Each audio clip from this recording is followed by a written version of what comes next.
وكذلك أخذ ربك إذا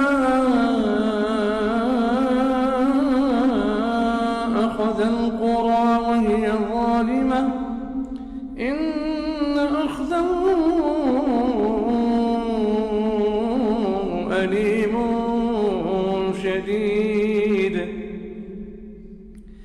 إن في ذلك لآية لمن خاف عذاب الآخرة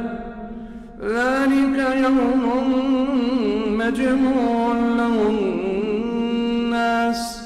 وذلك يوم مشهود وما نؤخره